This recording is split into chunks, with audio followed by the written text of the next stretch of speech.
家好，我是张英韶，我是王美琴，我有3个儿子，我有2个女儿。这里是阴晴不定妈妈聊天室，这里没有太多的教条原则，这里只有妈妈日常生活大小事。哎，美琴老师好，是我们又见面了，是又见面了。OK， 好啊，我们今天要聊一聊这个妈妈育儿糗事。糗事啊？你有吗？你是幼教老师，你有吗？是，这当然有啦。有吗？是啊，这当然有啦。那我们平常人有就是正常的了，对不对？当然是正常人啦。好，那今天呢，我们为各位邀请到2位来宾。一位，我想各位这个之前如果有追我们的节目的话，应该有见过，是我们谢婉洁谢小姐，她有3个小孩哦。大家好，我是婉洁。就这样啊？好，我在中信台湾人寿，我是一个职业妇女。是，我以为你今天要先看看数落一下小孩来开场哦。糗事每天都有，糗事每天都有，今天一定会很精彩。是，好，那下一位呢也是一样啊，上一次有跟婉洁搭档，我们的文青创业好爸爸陈正文陈先生。Hello， 大家好，我是京都奈口金包的品牌主理人郑文。OK， 京都奈口金包其实在台湾在台南非常有名一个超亮点的地方叫蓝晒图。是的，我们的文创园区啊，这个我们所有的朋友哦，这个到了蓝晒图啊，就可以去走一走，也不要忘了去看看我们这位胡子哥。欢迎大家来蓝晒图。我想应该很多观众朋友上次就提到，这个超帅的他的。是啊，神队友哎，那是我们节目中的那个热门的那个搜寻的一个 Google 的名称。有，而且听说大家在我们上集男人，对啊，神队友这样一播出之后，引起非常多的回响哎，就想说，对，怎么台湾有这么棒的男人啊？然后我后来就在想，这一集邀请他来，不知道对不对？因为谈糗事，有糗事吗？对啊，有糗事吗？糗事一定有啊，育儿的糗事哦，一定要有啊！对，再怎么样也要挤出来。不是为了上我们的节目去弄出几件糗事来，赶快问一下老婆。不过我在想哦，这个我真的要破冰一下啦，因为讲糗事有时候感觉起来有损妈妈形象，有损爸爸形象，会吗？没错。对，可是我们这个年代哦，这个真的是还是要公开一下啦。我要直接讲，大家如果在吃饭这一段稍微跳一下静音啦。我有一次在那个台南市最大的那一间数字百货公司，而且是比较大的那一间，带我家某一个儿子，我不能讲他是哪一个，不然会生气。对，当然。对，我带着他去散步的时候，他忽然跟我说：“妈咪，我想便便。”我就想，哦，好，我们赶快去厕所。对呀。所以我就一把他抱起来，然后就往厕所冲。是。结果呢，冲着，我忽然觉得我的脚黏黏的，就是那个脚底板黏黏，我就觉得很怪。结果我就稍微把脚抬高一看，要命，怎么？就地解决了吗？就黏黏黑黑的东西，哇！我想这是什么啊？可是我还是很镇定，还是抱着儿子直冲厕所嘛。不舒服，对，直冲厕所。是。结果他进去蹲厕所的时候，我才仔细看我的鞋底，我穿球鞋啊，那下面都有很深的那个沟痕，对不对？已经填满了。哇，已经。后来我就拿起来近距离的看，是我还闻到味道。当然哦，对，在这里跟我们的所有的这个观众朋友说声抱歉。对，我那一天真的是非常有味道的度过了那一个2个小时，而且我还在人家百货公司里头洗鞋，因为我觉得我一定要洗，因为我如果不洗，我走出来，他们整个路应该都会有那个痕迹了吧？我觉得应该是气味浓吧，而且还会粘鞋痕，对不对？所以我那一天有很黏呢。你怎么还一直回想？不要，我不要分享我怎么样洗我的球鞋了。对，我必须要说，我人生第一次洗球鞋就是那一次。对，还在百货公司里面。在百货公司里面。要听清楚哦，人生第一次洗球鞋啊！耶！我不知道那球鞋底怎么这么难洗了哈。回归正题啊，那除了糗事之外，那婉洁你呢？你有糗事吗？生个小孩应该就我们的乘以3倍吧太。多如果我们有10件的话，你应该有30件哦。每天都有，每天都有，每天都有。我那天还在我们家的群组说，我到底发生过什么糗事？然后就有小孩就跟我说，因为我们家有10个小孩，对，就是10个小孩，就是有小姑的，有大嫂的，对，所以我们生活中就是一堆小孩，对。然后他就说有啊，二舅妈你就是有一次开车啊，开一开，妹妹就一直哭啊，你就说好了，先拿卫生纸给她吃。对，卫生纸能吃，对，因为我就是要开车嘛，我又没办法顾，然后他们就帮我顾小孩，对，是，已经混乱了这样子哈。妈妈真的会有这样的状况对啊。想当初啊，我那一年啊，我真的职业妇女嘛，那职业妇女又要上班，又要急着，那个传统世俗下都觉得。妈妈就是要回家煮饭，是啊，结果我一急之下呢，我都觉得尤其来做一道贤妻良母的那个煎鱼啊，你太夸张了啦，煎啥鱼呀？因为鱼说对小朋友又有蛋白质啊，不是吗？那超难的，对不对？那应该是属于高级班嘛。对啊，那高级班，我也想说，我练过很多次了嘛，总来练练看，总可以了吧？那可是小朋友就只会在旁边喊。妈咪，我肚子好饿。我说快了，快好了啦哈。结果我就把它拿起来一翻，就直接往那个盘子一丢啊，想说一夹下去。结果没想到我老公这边夹的时候就说，这个看起来，我看我们要不要再拿回去用蒸的，因为里面是不熟的。哎呀，你这个人又这样了，你又要说我老公。一夹，那显然家里还是有神队友在的嘛，对不对？他如果连辨识生鱼跟熟鱼还辨识不出来，那该怎么说啊？所以我这个美琴老师的先生是可以分生跟熟2种鱼的。这最基本的。我们这样对男人很不礼貌哦。来，那个正文，你呢？是啊，你应该也会辨别生鱼跟熟鱼吧？这还没什么问题。他在日本待过，他都吃生的啦。对。说到糗事，其实我印象非常深刻，是有一次带小孩子去那个走马濑农场玩，那时候他也还蛮小。2、3岁的时候，他有一个小孩子可以坐上去，然后滑那个草皮下来。那每次滑下来，你就要带着那个椅子很重的，然后再让他爬上去。爬上去。他很开心啊，我们当然看到小孩子玩开心，那就自己也开心。他也玩太多次，玩5次。因为他拿不动，所以就只有我在拿。我就这样上下爬了5次。爬第6次的时候，我跟我太太说：“对不起，我不行，我要到旁边开始。”你吐了？对，你吐。那时候应该说我那时候正在处于戒烟期。对，我年轻的时候爱抽烟嘛，那正在处于戒烟期，然后体力就是不是那么好。对，那一口气他玩了5、6次之后，我真的觉得哇，我真的上下那么多次，我也累了。你比他还累，对，我觉得。然后我太太事后她跟我讲说，我真的没有看过这么没有用，才爬5次，然后就开始吐了。哇，这件事夫人到底念多久啊？没有，他是开玩笑跟我说，对，但因为我们就是不想让小孩子看到爸爸这么没有用，对，才自己躲到树林里面去。不过这个我觉得这个点很大的点，这个戒烟这件事我们先跳过，先别讲。不过戒烟很重要，为了孩子戒烟很容易哈。对。真的还蛮容易的，因为你以前年轻的时候也有想过要戒烟，什么都戒不来，为了老婆也很难戒哈。有为了老婆，其实也是为了老婆跟小孩去戒的。你看嘛，不是啦，有的孩子今年又要加1万分啦。对，但是他刚刚有讲到一个很重要的点，他要躲起来，不要让孩子看到。对，有尊严哦。为什么？不想让孩子觉得爸爸你怎么了？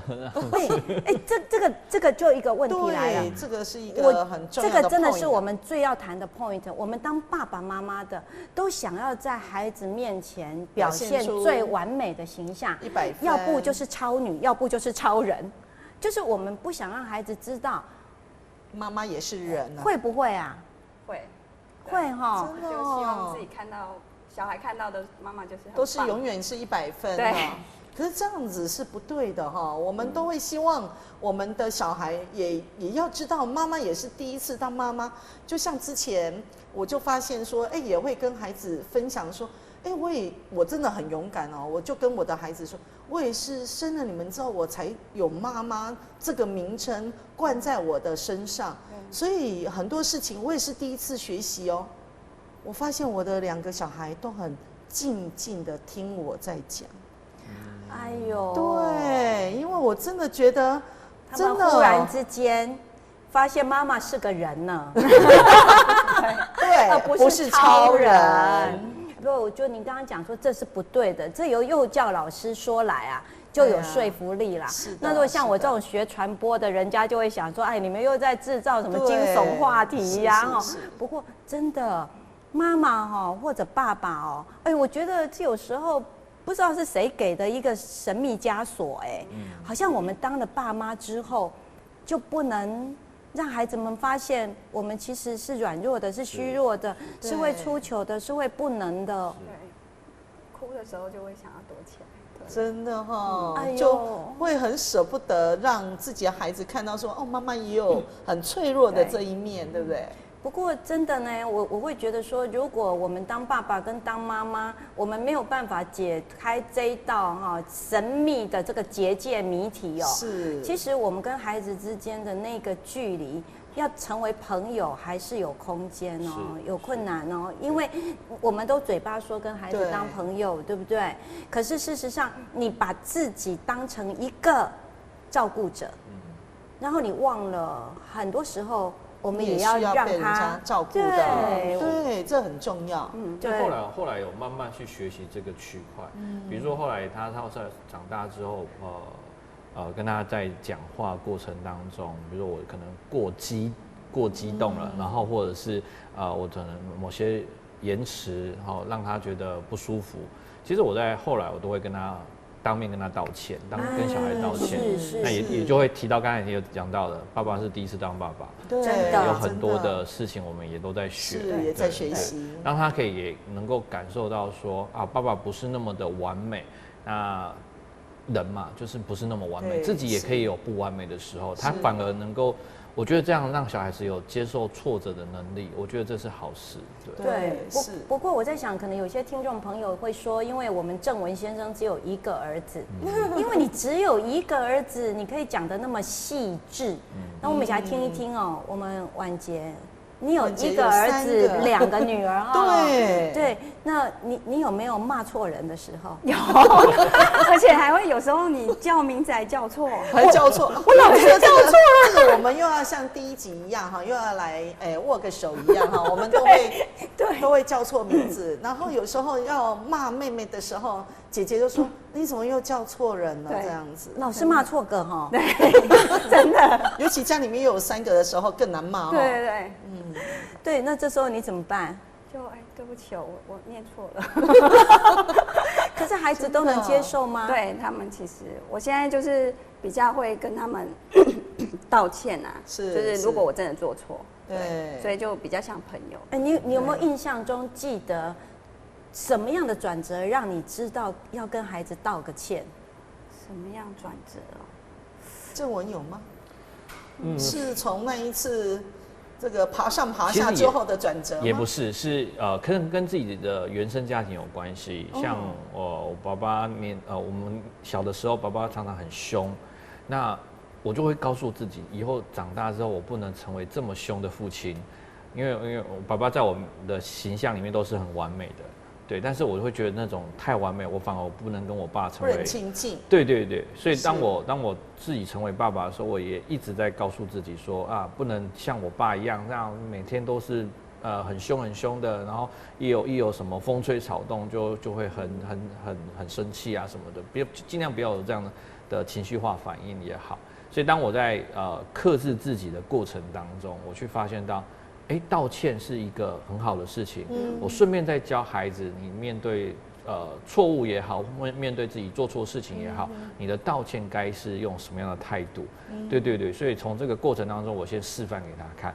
爸爸也是会道歉的爸爸也是会做错事的。那道歉的时候，我们应该用什么样的言语，然后我们应该用什么样的心情去跟对方好好说声不好意思、对不起这样子。这的确是很重要，真的。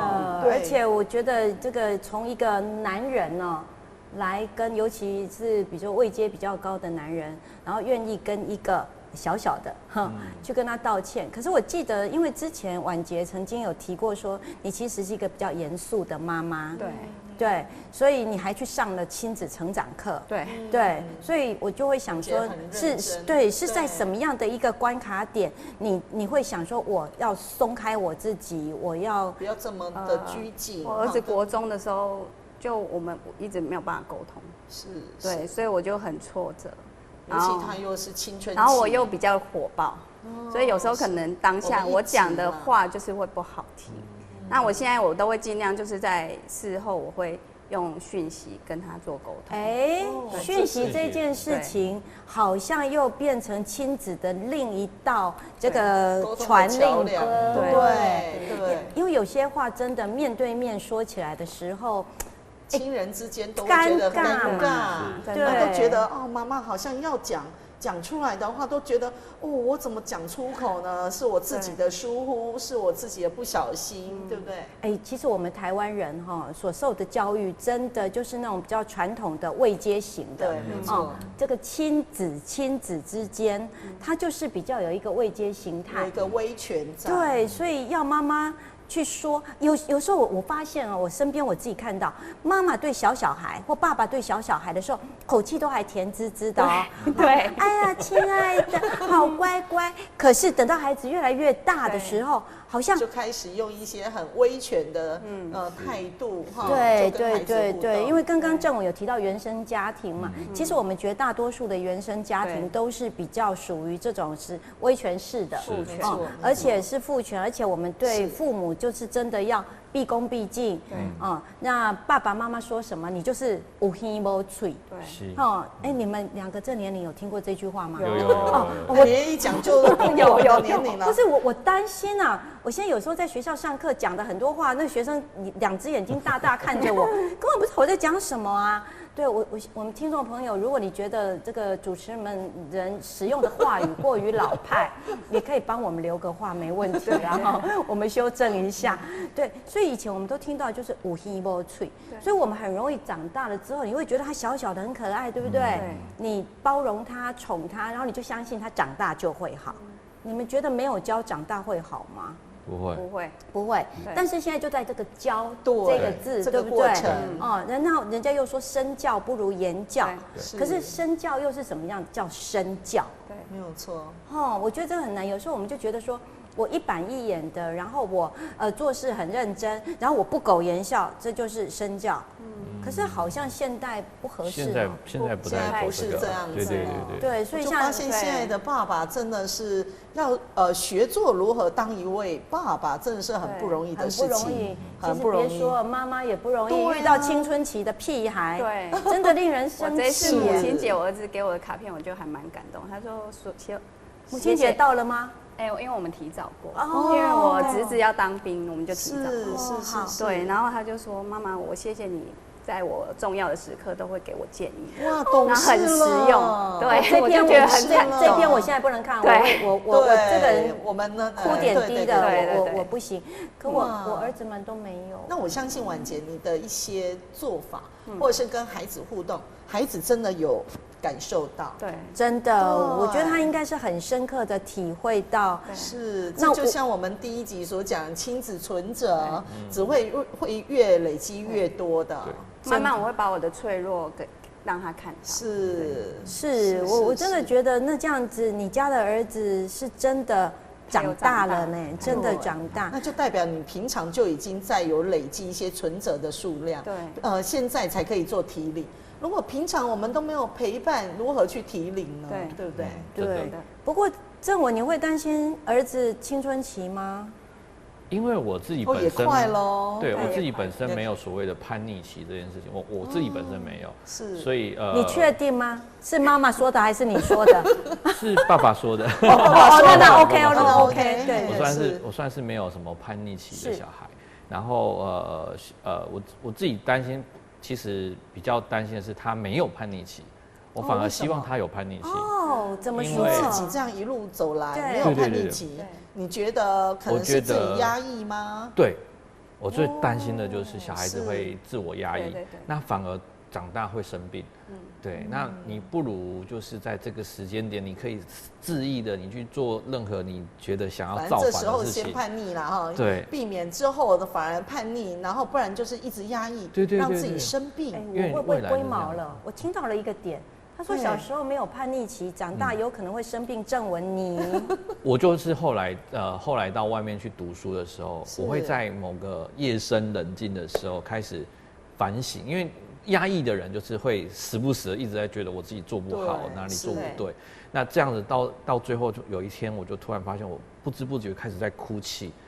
那时候还没结婚，然后我就已经开始发现这件事情，然后会发现自己好像不是在走到自己想要的那种生活。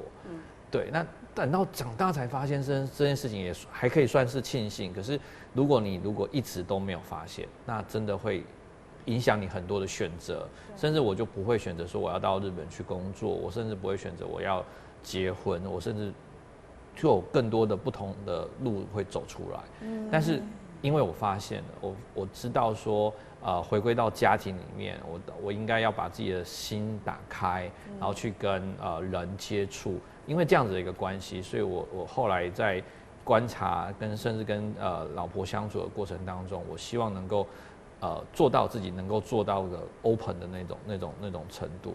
那同样的反射到小孩子身上的时候，我就会希望他要有叛逆期，因为他的叛逆期不是他的，是我们这个家的。对，那个叛逆期，他可以让我跟孩子有了新的沟通方式，然后妈妈跟孩子也会有新的沟通方式。那过了之后，这个家就会升上，然后会升级了。对，了解。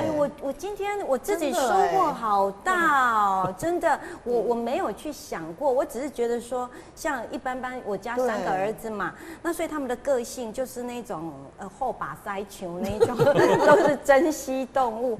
那我只是一直觉得说，我就是欣赏他的一个表现样态，那我也去包容他真实的样子。可是我还没有想过这个所谓的这么正向的一个表现，说原来青春期也是我们彼此的一种探索的一个过程哈，没有错。所以，可是有时候跟青春期的孩子在互动尤其在户外，在人多的地方，有时候真的像踩雷，对不对？哇，真的要有深呼吸。而且那个真的很糗，因为我们刚刚讲，比如说我节目一开始我分享的那个，我藏得很好。别人都不在旁边，对不对？可是很多时候，尤其那青春期的孩子，什么时候给你丢炸弹你不知道。然后旁边刚好忽然很多人，一句话你接不了招的时候，好糗真的。对，婉洁，你有没有遇过？你要疼我一下，你要说有，常常，你也常常。婉洁刚才一直点头啦，那可见真的走过青春期的，大家妈妈都会非常有感受啊。可是，请问一下，你家的女儿有吗？有这种在公开场合让你接不了招吗？我觉得我们家的女儿还好嘞，因为我是学幼教的嘛，我们从小讨厌对孩子其实都要有系统化的照顾啊，系统化的接招啦等等之类的。好啦，这个现场我们所有的我们的观众朋友，如果你家还有尚未娶妻的这个青年男子，请他以幼保系的这个学生为优先考虑这样子。对，学幼教的自用送礼2相宜啊！天哪，哎呦，这什么话？我决定去辅修幼教。我现在还来，我们还收。可以，我在期待我会有孙子。对，我们还收。你们有教这种隔代沟通吗？当然有啊，老幼共学啊！太好了，所以今天真的是太收获了不过真的，我觉得在一个公开场合一个爸爸或一个妈妈。我又要分享我的老公，他曾经带着老大要去买一台收音机，那结果收音机，你知道我们这个世代的人会比较重视东西真的要扎实、好用，品牌，对品牌要就是实用啊，对它的信用度要非常好，要非常好。对，但是小孩不一样啊，小孩可能看颜色可爱呀、美观造型啊。那时候孩子大概小学1、2年级。爸爸要买一台有品牌，但是比较贵一点，没有贵很多。但是儿子硬要另一台紫色的，只因为它是紫色。紫色。好，结果爸爸要买另外这一台，儿子要买那一台，那2个人就在现场僵持不下。现场搞到那个儿子在地上哭哦，对，小学1年级的还在地上哭，然后旁边来了好几个那个围观的爸妈过来说：“哎呀，他爱买什么啦？贵一点没关系啦，差没多少钱，不要这样。”大家都误解了，以为爸爸不愿意花更多钱，对，给孩子。结果你知道吗？旁边那个售货的工作人员还一直解释，没有，不是。你知道现场一团乱，可是我不在，你在就好了啦。我在，搞不好更乱。我以为你在就可以说啊，都买，对不对？说的也是哦，对啊，都买不是就没事了吗？说的也是，2台都买嘛。是啊。我怎么没想到？回去果然是要你在才行。所以你看，学幼教的又发挥了，又发挥功用了。是啊。对，所以像这种糗度，政委你有遇过吗？我们有遇过小朋友，就是他在很小的时候去逛玩具店，然后想要买一个玩具。是我不晓得是大家小孩都这样，但是我们家小孩是，他只要一带他出门，他势必一定要带个某样东西，他才肯回家。我家老三就这样，真的啊。好，然后他出门前没有先约法3章吗？有啊，还是一样，还是一样。他是小孩他是小孩，我们家小孩也是对。所以他出去的时候开始，有一次他就开始哭闹。那我跟我太太的共识就是说，哭闹是绝对不会有的。哭闹绝对不会有，哭跟闹是绝对不会有的，方法错了，对，你可以来跟我商量，是，虽然他很小，但是你还可以来撒娇啊，还可以，你有其他的可用方法，对，那只要是哭闹，我们就不会去，绝对不算数，对，所以我发现那一次他真的是哭得还蛮惨的，那我们真的也不理他，他自己学会了。他之后都不哭闹，他甚至会跟其他小孩子走过去，你别哭了，爸爸不会买给你的。这就是我们幼教的，对，这就是我们幼教讲的哈。其实，孩子也在try，对，也在学习，也在 try 这个父母亲的底线哈。那如果你一哭，就马上得手的话，他就说：“你看嘛，我就是很厉害，我就是每次哭就要到我自己的东西。”对。可是那个拿捏其实有点微妙，对，有点微妙，尤其是当他哭得很凄声的时候，对，父母亲能不能忍受公共场所，对，忍受路人的眼光？他说你一定虐待他了，度分秒如年呢，真的很难看。照我们英姐可能就已经走了，我们来买了，我投降了，对，投降，我们来买了，我们买别样。所以那个拿捏真的还蛮微妙的，我们也是试了几次之后。你说说看吧，你怎么坚持下来的？坚持其实很简单，就是你都不要去理他。你假装你不是他爸。对，假装没有，我们会陪伴着他。对啊，你还是要陪着孩子嘛，毕竟他在。通常会让人家感到反感的行为是说，小孩子就在地上哭，然后你爸爸就站在那边。对，这种是等于是你虽然人在现场，可是你是好像他人一样。对，他的情绪。那你是如何处理的？我们会蹲下来。然后我说：“你再这样哭，爸也要哭了啦！你看，看，我们大家都在看。这个方法是我会用的。是，对，我会跟他说：我陪你哭好了，不然人家以为我欺负你。我也哭，我们一起哭。然后我儿子会停下来，他会跟我说：你哭很难看。我说我哭很难看啊，你哭比较好看哦，应该也难看吧？刚才正文讲到一个很重要的点，就是说。”陪他蹲在那里，对，我觉得就是体察到孩子的情绪啦，是，对，跟他好像有共同的有同理这件事，真的，我们真的我们不是同情，是同理这件事。我很害怕哦，其实去到那种卖场啊，孩子在哭呢，不知道谁是他家的家长啊，就走远了。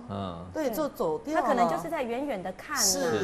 可是你就会觉得说，天哪啊，那孩子也哭得那么的凄惨。对呀，我们会舍不得，这不是解决。所以我说，尽信书不如无书。书上都只说，是啊，就让他哭，就让他哭，对，都没有一些方法策略来教导我们这些父母亲。到底该怎么帮助孩子？该怎么让他哭得漂亮？是，哭得漂亮，哭到可以得到别人的体谅，对不对？是，哎，我应该早点，这很重要。哎，你怎么不早点来开班帮我们上个课？对啊。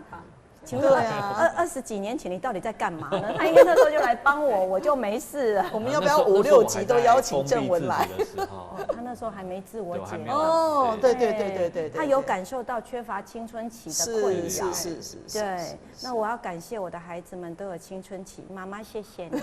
老三，请你记得要有青春期哦。有怕呢？还是会怕，还是会怕。那婉洁呢？女儿的青春期我无法招架。对，你那2个，你跟美琴老师有2个女儿嘞，她那2个很 peaceful， 非常的和平，因为她有系统化的引导指引。你要不要分享一下？对，其实我觉得就是陪伴吧。怎么样陪？要陪多少？我那天在看到一篇文章，也是很有名的，什么亲子之类的，这个里头写的，就说陪伴是最重要的。对。然后就说陪伴永远都不够。那请问一下，那上限在哪？因为毕竟我们一般的人有工作，对不对？然后还有其他的生活事情，有时候我们还要陪伴家中的长辈。那请问一下，陪伴到底要到多少的量才够？对，没有错。照英姐这样子所讲哈，陪伴是不是要用那个数字来精算？对，到底要怎么样？那有时候我们就会说，有时候很多的家长都说，有啊，我有陪孩子。结果你看陪孩子的时候，是他在滑手机，爸爸妈妈滑手机，孩子滑平板，然后他就说，哎，有啊，我有在陪。可是事实上，我们不觉得这叫做陪伴哦。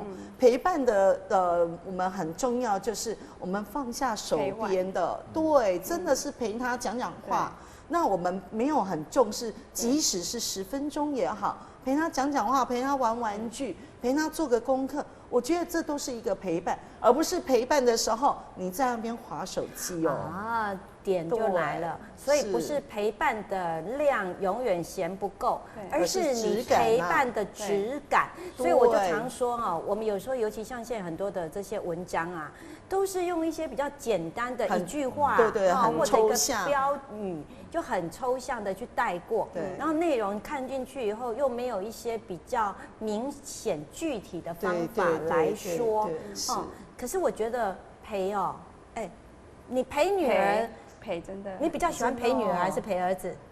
但我一次出去都是一群的，我家有10个嘛，都出去。对，像有一年不是什么游乐园特价免费，我那个暑假就所有游乐园都带他们去。哇，对，我是真的陪他们玩。对啊，要玩云霄飞车我也玩。哎呦，真的妈妈。对，然后我女儿还说，妈，我同学说我们家好像很有钱。我说不是，是妈妈愿意花这些时间去陪你们。其实我觉得很多人都会觉得说是钱的问题，其实我觉得不是，有的人也说是时间的问题，我觉得也不是，是心意的问题。所以很多人都你愿不愿意做这件事情？其实很多人都听到说你生3个，我曾经有一次在餐厅里，然后有一个妈妈带一个小孩，然后那个孩子一直过来跟我们的儿子玩耍嘛，是。然后后来等到我站起来的时候，他发现我肚子是大的，是。结果那妈妈脱口而出说：“你怀孕？”我说：“对啊。”他说：“你家一定很有钱。”我一愣，我不知道怎么回答。对，我真的不知道怎么回答，因为其实我说真的，那是心的问题。对，没有错。对，我不能说养小孩不需要钱啊，因为他还是有一些基本费。那我也不能说他不需要时间，因为他一定会耗掉你的时间。但最重要的其实是你有没有那个心，因为我自己发现。陪小孩玩积木有时候蛮耗脑的，因为他跟我们日常生活的样态是不太一样，完全不同。对，我有时候觉得我写报告、写论文还比玩积木轻松轻松很多。对哈，所以婉洁你也是这么觉得，对不对？现在会玩桌游，我就说那个去找哥哥，对，哥哥比较厉害，我儿子妈妈没办法。我儿子们也是揪我要玩那个桌游，我觉得我怎么这么难呢？对呀，对，好像完全重新学习完全是新的哈，新的东西。妈妈带你去密室逃脱，带你去桌游，但是妈妈不玩，妈妈看你们玩。对，可是他们能够接受你不 join 不参与吗？桌游他们觉得可以，因为觉得妈妈可能有一些真的看不懂。对，我现在都要承认我智力不足已经。我要承认我会有所谓的隔代的部分了。可是我真的觉得很多人都会说哈，老人家要陪小孩，要跟小孩一起。其实很重要的就是因为你可以接触到一些新的东西，去活化你的脑细胞，对不对？这很重要哦，真的。可是那个正文家儿子，因为你们家的工作是比较柔性的哦，我要介绍一下，我一直带着这样子的一个小饰品哦，其实这是正文家的他们家设计他们家的作品哦，这个京都奈啦哈，对，小小口巾包，大中小什么都有，好棒哦！对，我觉得这么弱，这说叫弱，是因为它很容易在产制的过程里头就失败了，是，或者被伤害到，对不对？越小越不容易，对不对？对。可是你们家的儿子不会过去帮忙一下，然后就搞砸了吗？他不会耶，他其实从小就看妈妈在那边工作，对，然后他就会自己在旁边自己玩。啊，他不会过来帮玩一下吗？不会。然后像我太太那时候，我自己还在外面有工作，所以他们都是自己在家嘛。那我太太就说，都会跟我分享说，她今天在那边工作，小朋友就在那边自己玩积木，很安静。然后妈妈在那边车，然后就这样子。那他从小看妈妈的背影这样长大，所以他到了幼稚园的时候，我印象还蛮深的哦。他妈妈就问他说：“你要不要做个什么东西送给幼稚园老师？因为要毕业了。”是。然后说好啊，然后就开始教，我们就教他怎么去刺绣。我们看刺绣老师的英文名字，然后把它做成小小的口巾包送给老师。对，那他其实看着妈妈这样做，他自己对于做东西是有兴趣的。然后他自己在后面就用积木开始慢慢做。然后我最近的事情哈，就是他已经11、12岁了嘛。那我们前阵子到日本出差，然后我们这一次呢，因为我们每次去几乎都会带他去，一来是平常的工作，我们6日其实是最忙，没办法好好陪他出去外面玩。那就趁这个时候能够出国出差，就带他出去看看世界。那以往年纪小，他不能进到一些上班场所，没办法带他去，所以我们都会分开行动。今天可能妈妈带他，然后明天可能换我带他。那我们就会独自带他到玩的地方去。那这一次比较特别，这次我们就说好了，跟我太太我们就说好，我们这次去呢，就是要因为他大了，他可以带他到我们去的地方。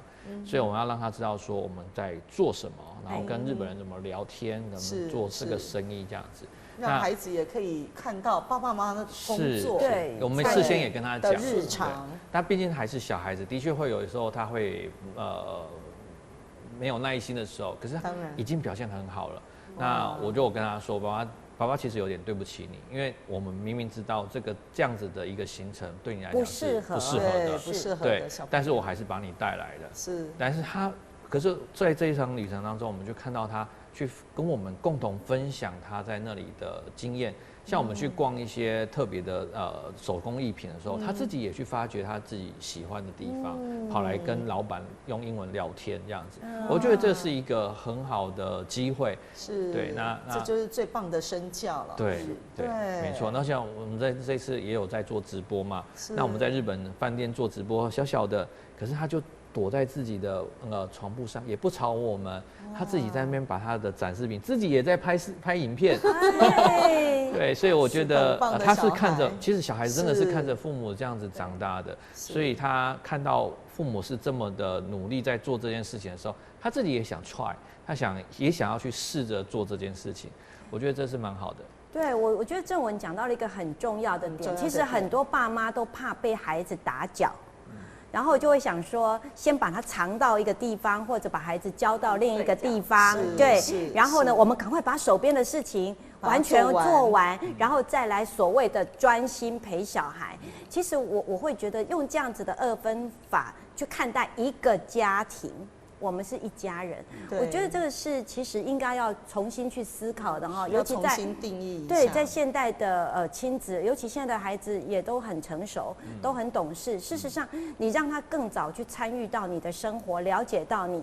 那我觉得像我自己，因为孩子都20几岁了，也都大了，我真的早些年如果知道的话，我相信我的时间的规划跟我的运用会更好，因为我就是那种传统的，就觉得说我把孩子赶快先把你哄睡了，或者我就赶快把你交给阿公阿嬷一下，然后就赶快把我的事情做完，再来带小孩。其实我觉得那彼此来讲压力都很大，孩子也很容易会觉得他就是你们的负担，是，对，好像你们就把我抛弃了一样。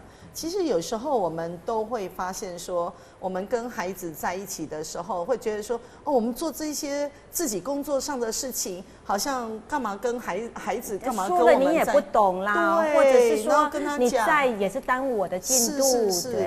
可是绝对不要认为孩子是一个负担哈，毕竟我们把他给生下来之后，我们就有责任跟他一起做一个互动。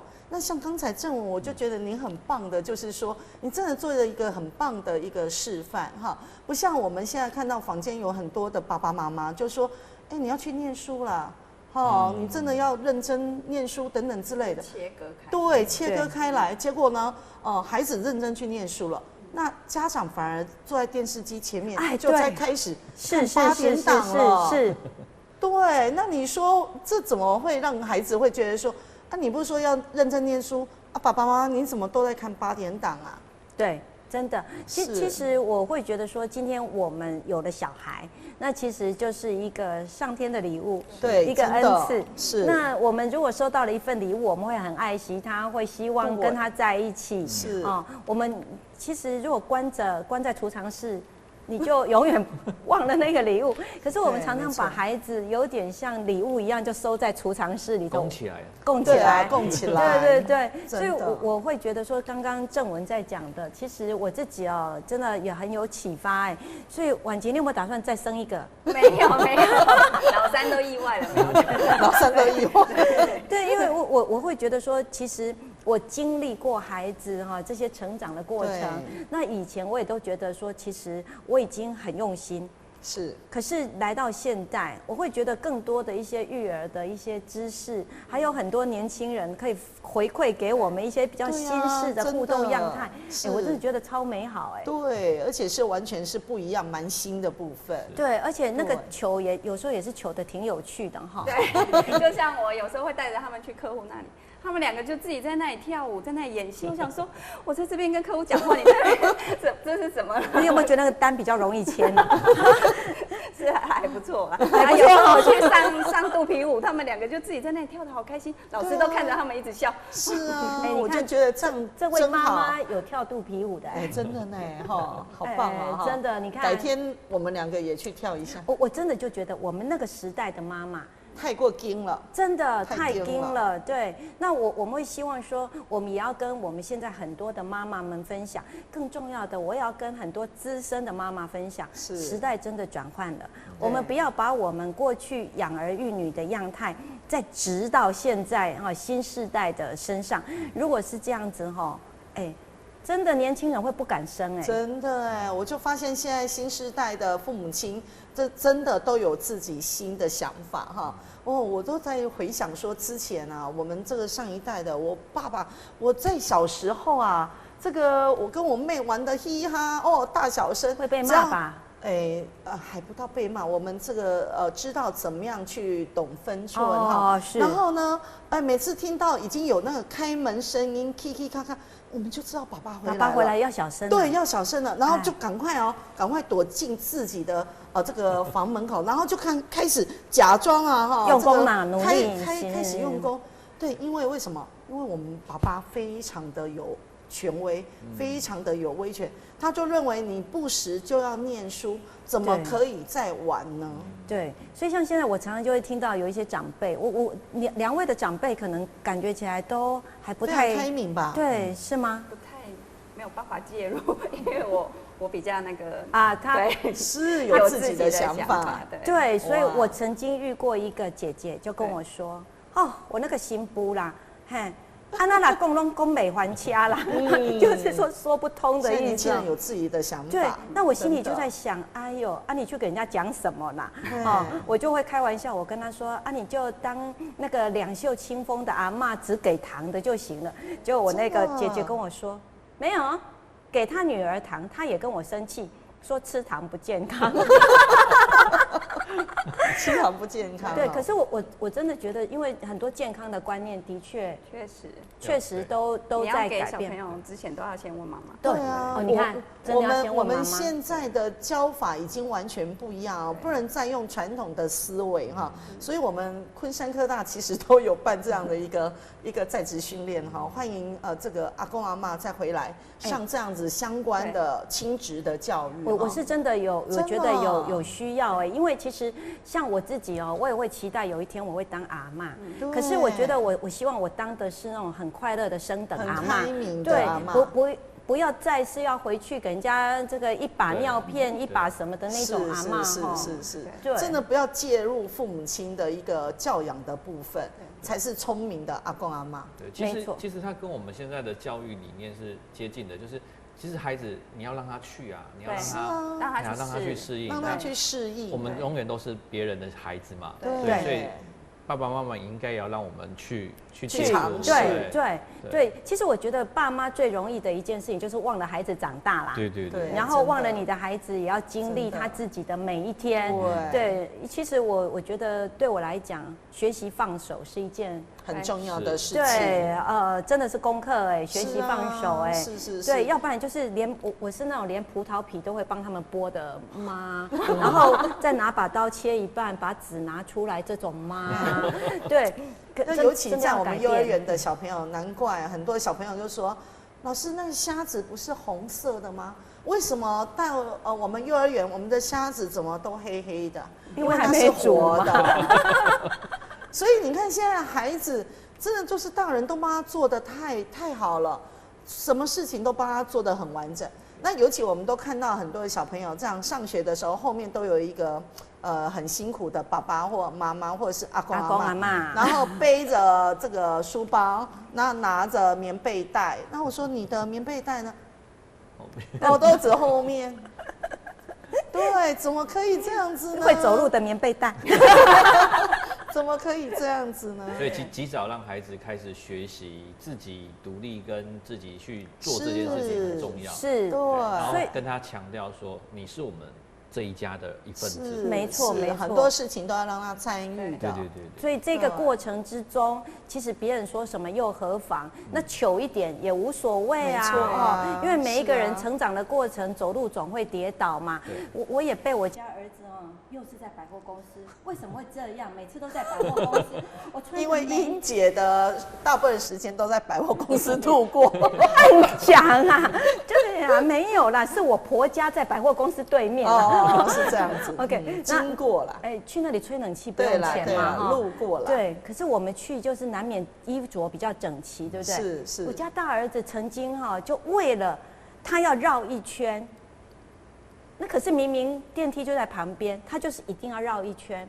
我们两个在拔河的过程，我被他拔倒在地上，所以我四脚朝天躺在地上，拉扯。对，可是电梯明明就在这。太纤弱了，英姐。他太雄壮威武了，好吗？我现在学会什么事都要赖给别人，我不要什么事自己都要承担。对啊，没错了。我回家，我老公就说。他要绕一圈，你就跟他绕一圈。是啊，我就说，可是我就赶快去把东西买一下，其实就要回来了嘛。有时候你就不懂得孩子的绕一圈是什么样子，我真的不知道。可是问题是，我就想，就是要去帮孩子买件那个帮弟弟买个那个小内着那个，就拿一下就回来了。我还跟你绕一圈。我们都想要速战速决，对，可是没有关切到孩子，他可能就只是要绕一圈，而且他出门的目的跟我们出门的目的完全不一样，完全不一样。是啊，对，可是我们是有任务型的。不过那一次回来，我也很思考，我心里想说，真的有急到不能绕一圈吗？对，没错。对，那为什么我们一定要每次就是要行进最短的距离？结果最短的距离很多时候是最糟的距离。对，同意。真的哈，对，尤其像跟孩子，我觉得育儿的这个过程是急不得啦，没有 shortcut， 没有那个最短的距离啦。其实只有2个人去商讨出一个最舒服的、最好的距离，最好的距离，最好的距离。所以我觉得在这些经历的过程里头，我自己觉得我成长很多。对，而且我也柔软很多。对，透过这些糗事，然后就让我们学会如何当妈妈，学会把时间就慢慢的过，不要很着急。真的，像我们家其实最喜欢做的一项全家运动就是去散步。然后吃完饭，然后我们如果孩子的功课没有那么多，我们就说等我们去散步。那我太太有一个我很喜欢的个性，就是她喜欢去绕远路。去走没有去过的巷子，对，然后尤其台南的，对，台南巷弄真的晚上又走起来又舒服，对，所以我们就会这样绕，甚至有时候我们就会说好，我们蓝晒图的店还没关，我们就这样走到那边去关店，那从那边再走回来，再走回家。那在走路的过程当中，你可以跟孩子有聊天的机会，当然，然后跟太太也有聊天的机会，我们都会什么都聊啊，然后你沿途看到什么，好看的建筑物或者什么的，我们就可以停下来那边看，彼此分享。对，所以其实我觉得这个全家运动真的是我们最喜欢的。我跟你讲，我要是还有一个小女儿，我一定要跟你家结成娃娃亲。我觉得嫁到她家去会很幸福。你刚才在第1集的时候就曾经讲过对啊，在遥远的时候第1集不是讲有老4吗？所以鼓励你哈，加油！真的年过半百又过半的，真的可以再有老4吗？可以哦，好哦，期待。我来看看我老公能不能。这我们要另外开辟1集来提哈。不过我刚才听到正文所讲的，我觉得真的这就要有一些散步啊，有一个蛮好亲子的时间哈。我们往往有时候就发现。家长来接送孩子在放学下课的时候，往往这个车辆就在马路边，孩子就是要带妈妈或爸爸或阿公阿嬷看一下自己的作品。结果呢，爸爸妈妈说不行啦，我的车快要被拖掉了，不行，你绝对不要再看，改天再看，改天再看。可是你就发现看到孩子很失望的表情，真的，因为没有熄火嘛，所以当然希望孩子立刻跳上车，赶快接着就直接接走了。对，这的确是，其实孩子的点点滴滴是珍贵的，那我们应该要有一点心情去跟他一起共同用孩子的眼睛来看他的作品，对，这很重要。这就是育儿的喜乐啊！是啊，这就是陪伴啊。对，这就是陪伴。对，好，所以我们今天真的从糗事，然后我们一路走下来，我们发现所有的糗事都是光明的指引道路，对不对？是啊。那个节目到最后，我们还是正文再跟我们这个观众朋友这个分享鼓励一下吧。糗事吗？对，这些糗事带给你有什么样的？对啊。我觉得每一个当爸爸妈妈的人，其实都多多少少都会遇到一些糗事。像我太太有时候带小朋友出去，她自己分享的糗事是说，她带小朋友去西子湾大学里面散步，一回头小朋友不见了，去哪了？原来掉到了水沟里面去了。那水沟又大概2公尺高，他整个小孩子就掉下去了。对，那还是。旁边的人把它捞起来的，对，但水沟是干的啦，是算惊悚事件，算是有点惊悚事件。我们有一集要谈这个，这好像不是糗事哇，这又是我们那一集的来宾了。可是像这样子经历过之后，我太太就说，那她知道说下次走路的时候，还要让孩子走前面，对，这也是经验谈。很多的糗事的累积，它反而会成为我们在家庭里面的一个养分。那未来不管是未来。或是在当下，它会是我们讨论的话题，增进我们的感情。那这样糗事其实多多益善嘛，对。但有些糗事经历过之后，也会提醒自己说，我要再更注意我要做什么事情。对，在那个当下，你会有所成长。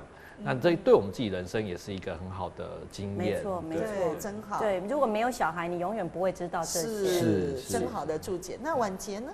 我最记得我儿子叛逆期的时候，他曾经跟我讲过一句话，他就说：“谁认真谁就输了。”哇，对，你为什么觉得这是宫斗剧？所以我就觉得其实我不用那么严肃去看待他叛逆这件事情。对，所以其实我们可以换个心情，对，去面对小孩。每一个小孩都很棒，真的，每个小孩都很棒，每个小孩真的都很棒。你有几个小孩，你都发现他们没有办法复制，对，然后那个模式也绝对不可能去套用。那你有多少个小孩，就是神给你多少的恩典跟祝福。所以正文加油啊！这一个我们就是最大的祝福了。是好，所以在节目的最后，我们依然要讲我们最重要的那一句话。对。有快乐的妈妈，才会有快乐的小孩。是我们下一集见，谢谢您，拜拜。